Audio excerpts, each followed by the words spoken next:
Jadi luar biasa ini, artinya Pak Andika ingin meningkatkan kualitas prajurit, harus menjadi lebih pinter, bukan hanya pinter di bidang militer tapi juga pengetahuannya. Betul lain. Mas, betul. Terus kita mau tanya juga, ini kan sepertinya banyak orang mendorong Pak Andika untuk terjun di bidang politik, Pak, karena sudah juga dulu mempelajari public policy, dan tentunya untuk bisa lebih langsung nantinya bisa ikut memperbaiki governance di birokrasi, artinya ya sudah waktunya juga Pak Andika terjun. Nah, ini kan banyak yang mendorong, Pak, termasuk banyak orang mendorong untuk kemarin ini menjadi cawapres, juga ada yang banyak mendorong untuk menjadi tim ses. Nah, kira-kira ini apakah memang Bapak sudah siap untuk itu? Ya, pertama saya di birokrasi berarti kan sudah cukup lama lah, sampai dengan saya pensiun. Yeah. Dan itu juga merupakan satu skill yang menurut saya diperlukan untuk eksekutif. Tapi juga pendidikan saya juga kebetulan mendukung itu dalam hal public policy, public administration, yaitu ilmunya eksekutif lah. Nah, jadi saya merasa 58,5 nih Mas sekarang, 58,5 tahun. Wah, masih jauh.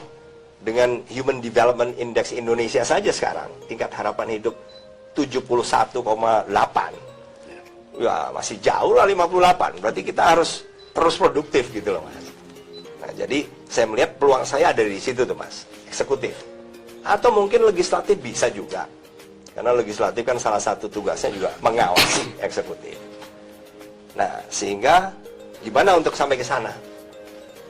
Saya memilih untuk masuk ke sistem politik Indonesia. Yaitu dari eksekutif ini dimulai dari pemilihan presiden dan wakil presiden. Dan itu adalah kewenangannya partai politik, Mas. Itu konstitusi kita ya. Nah, setelah presiden terpilih, membentuk kabinet. Jadi menurut saya ya paling bagus saya untuk masuk ke bidang yang saya tekuni melalui partai politik. Ini kelihatannya sudah jadi prediksi umum kalau Pak Andika itu akan melabuhkan diri ke kandang banteng. Ini prediksi awam. Dan apakah ini memang akan jadi kenyataan ya? Atau barangkali mengikuti jejak dari Bapak mertua Pak Andika kan? Ya, kalau saya bukannya mau ngikuti jejak orang tua, mertua enggak juga, Mbak. Ini benar-benar pikiran saya sendiri. Ya, intinya kalau itu saya belum bisa ngomong nih, Mbak. Ada kesepakatan yang memang saya belum bisa sampaikan karena memang bukan saya yang yang harus bicara. Tapi bahwasannya mengarahnya ke calon presiden yang didukung oleh PDIP itu benar. Ke Mas Ganjar. Ini berdasarkan preferensi ini apakah karena kecocokan sama visi atau ada hal lain, Pak? Pribadi, murni preferensi pribadi. Saya juga nggak tahu visi misinya Mas Ganjar juga. Saya belum tahu persis, tapi hanya melihat personalitinya saja. Semua baik, Mas, bukan berarti yang Mas Anies dengan Pak Prabowo nggak baik. Mereka juga orang-orang yang menurut saya terpilih, teruji, berpengalaman. Tapi secara pribadi saya kok merasa lebih kliknya ke Mas Ganjar. Panggilan jiwanya ke situ ya Pak ya. Kalau disuruh atau memilih ya tetap sudah di preferensi, Pak. Iya. Terus apakah Bapak siap juga menjadi lokomotif dari tim ses yang mungkin akan sangat besar juga, Pak?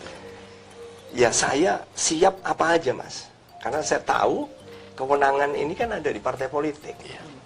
Jadi saya juga nggak bisa sok-sokan kemudian saya maunya jadi ini, wah itu sok pede lah. Jadi bagi saya siap untuk melakukan tugas apa saja kalau saya dipercaya. Apa aja, Mas? Tim ses atau sekaligus jadi cawapresnya? Ya, siap, maka kan bukan kewenangan saya, Mbak. Kalau boleh menakar kemampuan diri, Pak Andika merasa sudah cocok belum jadi cawapres? Waduh, itu saya nggak tahu, Mbak. Dan saya merasa sok pinter lagi. Tapi kan sekarang sepertinya sudah ada arah atau sinyal untuk memimpin tim ses yang besar. Apakah sudah ada persiapan-persiapan? Mas, pertama belum ada pembicaraan loh, Mas. Termasuk pembicaraan di belakang layar. Belum pernah ada. Ini beneran ini. Jadi gimana saya mencoba untuk menyiapkan? Saya ntar terlalu GR lagi. Iya kalau bagian dari tim sukses. Kalau bukan kan gitu. Jadi saya lebih baik ya saya tetap aja melakukan aktivitas saya. Nah, tinggal apapun tugas yang diberikan saya pasti laksanakan yang terbaik. Pak Andika kan memilih bersama Pak Ganjar. Ini tentu pilihan sudah ada pertimbangan dan keyakinan kan? Ya, betul. Pak Andika juga pasti yakin kalau Pak Ganjar ini menang. Kenapa? Ya, saya merasa bahwa Mas Ganjar punya peluang ke situ. Punya peluang untuk menang. Karena berbagai macam faktor lah. Kepribadian beliau yang cukup terbuka dan dekat dengan masyarakat. Kemudian beliau kelihatannya orang yang juga open minded, juga charming, maksudnya likable, sehingga itu akan membantu komunikasi beliau ke masyarakat di bawah dalam rangka mungkin mendengarkan apa yang dibutuhkan oleh masyarakat Indonesia. Jadi menurut saya Mas Ganjar punya peluang. Apakah ada kemiripan sikap antara Pak Ganjar dan Pak Jokowi di mata Pak Andika? Waduh, saya nggak terlalu mengenal Mas Ganjar. Saya kenal sering ketemu sejak saya komandan Pas Pampres, kan beliau udah gubernur. Setiap kali presiden ke Jawa Tengah ketemu acara tentang gubernur, bupati, wali kota di se-Indonesia di Jakarta ya pasti ketemu juga. Waktu awal COVID, saya menjadi wakil ketua pelaksana BCPEN, wakilnya Mas Erik. Saya juga pernah ke sana sendiri, jadi one on one pernah juga. Tapi saya belum pernah mengamati, Mbak. Tapi menurut saya, karena saya punya trust, punya kepercayaan terhadap beliau, orang yang mampu dan punya peluang, saya yakin apapun tadi, apakah saya tahu lebih dalam atau tidak, saya yakin kita bisa klik, karena saya pasti akan mendukung. Jadi kalau kita lihat ini artinya bahwa Pak Andika ini siap mendukung Pak Ganjar, Pak Andika menjadi apapun. Apapun. Apakah